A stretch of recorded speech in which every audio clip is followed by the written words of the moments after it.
Alright mga kayamot, andito tayo ngayon sa Barangay Hagdan, Uslob.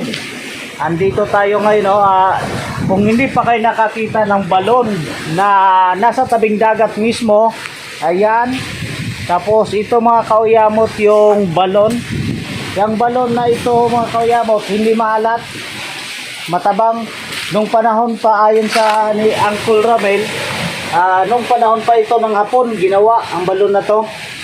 Ayan ayan wag lang mahulog yung cellphone natin. Ayan. Ano nito? At saka itong parting dagat naman, ang daming pawikan dyan. Kaya binabalakad o pinaplano nila gagawing sanctuaryo o sanctuary. Ayan ang ganda, ang linaw dito. Ayan, ito yung kapaligiran niya. Lakit ang babaw. May mga balite. Oo. Yan. Ang ganda no. Tapos yung dadaanan natin. Kaya pala tong lugar na to o barangay na to tinawag na na Barangay Hagdan mga kayamot. Kasi ang daming hagdan talaga dito. Tunay yan. Magsawa. Anli hagdan dito. Tapos doon naman sa kabila,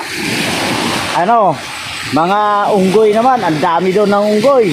Di na ako pumasok doon, baka pati ako hulihin kapag kamalan din ang unggoy doon. Naman ito, tingnan nyo, ang linaw, ang puti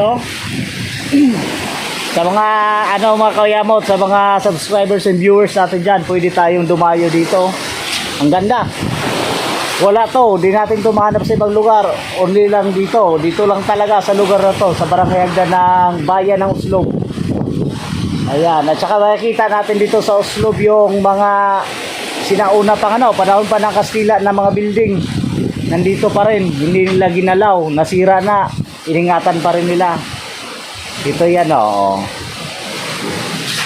ito yung balon. Talagang matibay yung pagkakagawa. Iba sa gawa ngayon kaysa noon.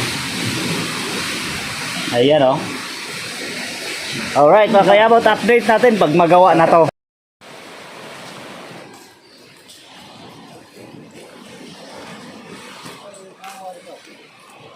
Ayan, tingnan nyo mga kayamot parang mata. Tapos may bunganga sa baba, dalawang mata sa taas. Ang ganda ng view dito. Mga rock formation lang yan, hindi yan ginawa. Ito yung ayan ang linaw yan ang linaw. Tapos tingnan natin. Ayun, ito hagdan, tunay na hagdan to, hindi to peke mga kayamot. Kaya tinawag to Barangay Hagdan kasi ang daming hagdan dito. Ayan yung view may diving spot pa dito. Di ka na maghanap ng diving board, pwede ka na tumalon dyan. Hindi ka mawawala dyan kasi malinaw yan. Sir Chief Tanod, sa susunod sama tayo dito. Kakahingal nga.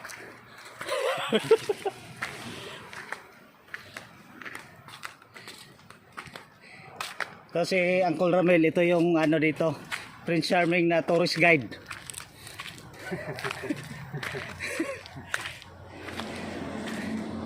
Yan.